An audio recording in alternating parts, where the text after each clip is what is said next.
গিয়ে ঘুরছে দেখি।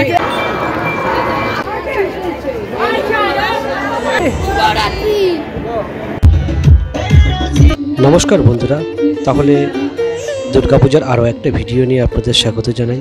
জানি দুর্গাপূজা অনেক দিন হয়েছে, শেষ হয়ে গেছে, কিন্তু আমাদের পুজো বোধহয় ইউটিউবের এখনও শেষ হয়নি।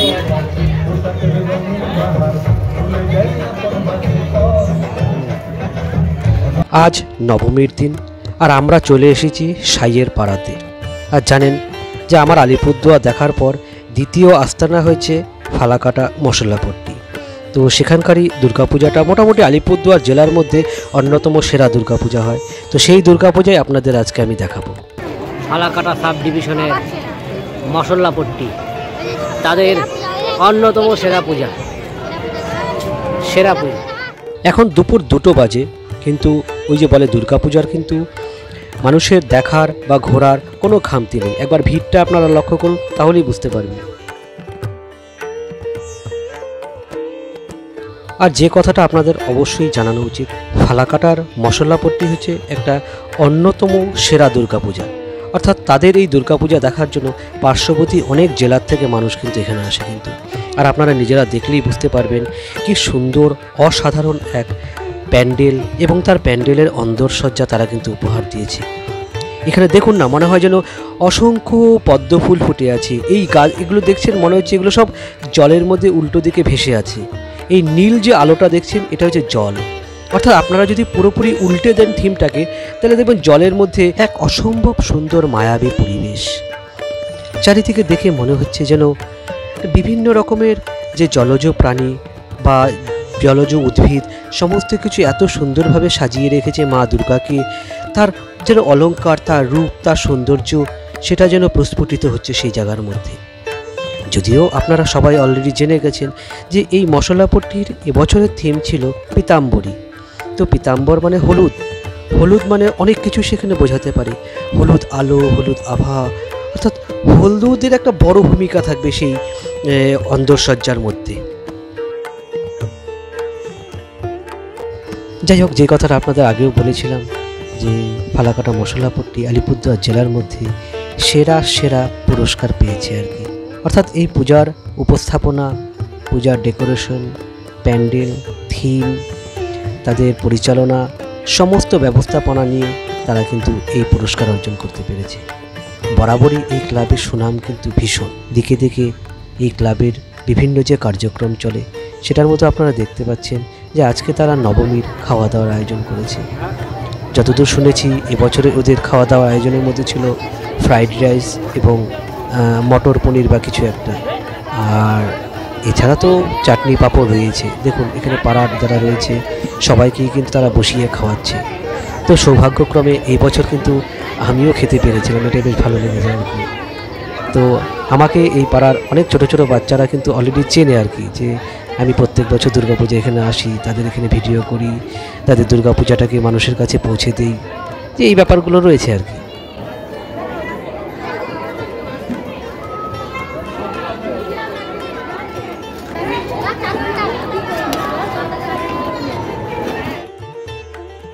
আমরা মশলাপট্টির বিভিন্ন ভলান্টিয়ারদের দেখা পেয়ে গেছি। এরা সবাই ব্যাচ লাগিয়ে ঘুরছে দেখি। ওই ভলান্টিয়ার কার্ড আছে তো? আচ্ছা ঠিক আছে। এখন রাত্রি 11টা বাজে, এরা কিন্তু বেশ দায়িত্বের সাথে তারা কিন্তু সমস্ত কিছু সামাল দিচ্ছে। এটা একটা দারুণ ব্যাপার। আগামী দিনে এরাই এই পাড়ার সম্পদে পরিণত হবে বোঝা যাচ্ছে। তো তোমরা তাহলে ভালো মতো পাহারা দাও, আমরা অন্যান্য পুজোগুলো কভার করে আসি, তাই তো? ঠিক আছে, টাটা।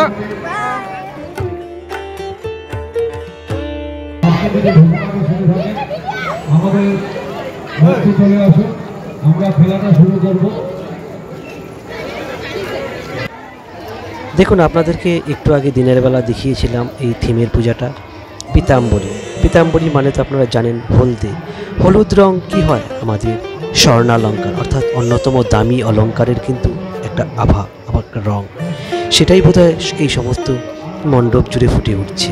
দেখুন দিকে দিকে।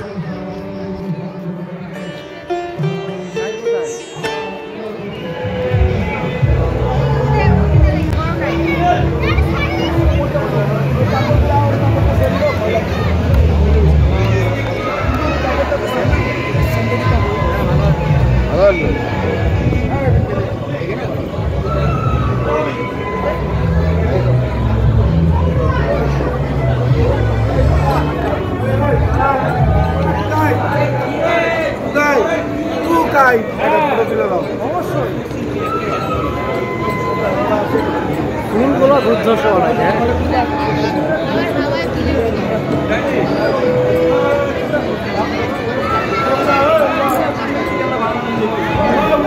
হাওয়ায় দোলাটা তো সেরা হয়েছে।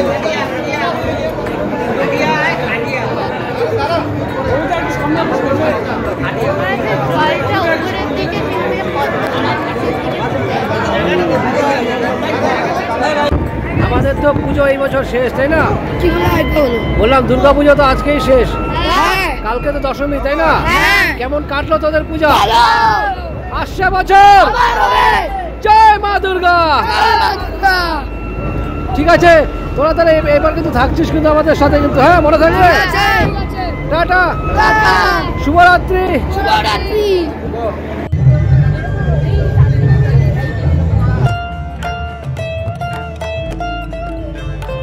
দেখুন এখানে কিন্তু একটা জিনিস লক্ষ্য করবেন যে পীতাম্বরী শব্দের সঠিক প্রতিফলন কিন্তু আমরা প্রতিটা প্যান্ডেলের কোনায় কোনায় দেখতে পাচ্ছি। এক অপরূপ পীতাম্বরী শোভা কিন্তু ফুটে উঠেছে এই মণ্ডপ জুড়ে।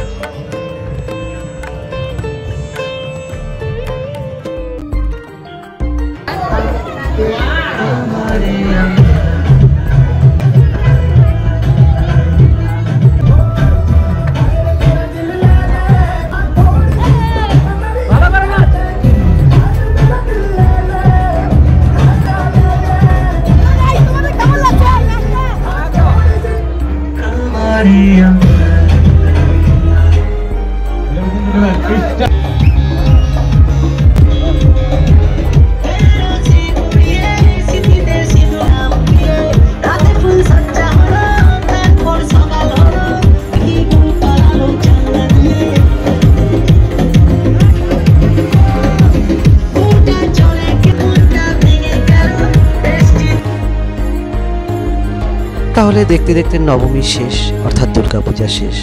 আজ দশমী, মায়ের বিদায় বেলা। আর মায়ের বিদায় বেলা মানে বাড়ির মহিলাদের কিন্তু সিঁদুর খেলা, যেটা একটা অন্যতম পরম্পরা, ঐতিহ্য। আর এখানকার কি বলবো, যেটা ছাড়া দুর্গাপূজা এক কথায় অসম্পূর্ণ। চলুন তাহলে আমরা মাকে আজকে বিদায় বেলায় কিভাবে করে তাকে সিঁদুর খেলা হয়, মাকে প্রসাদ দেওয়া হয় শেষবারের মতো, সেটা আমরা দেখে নিই।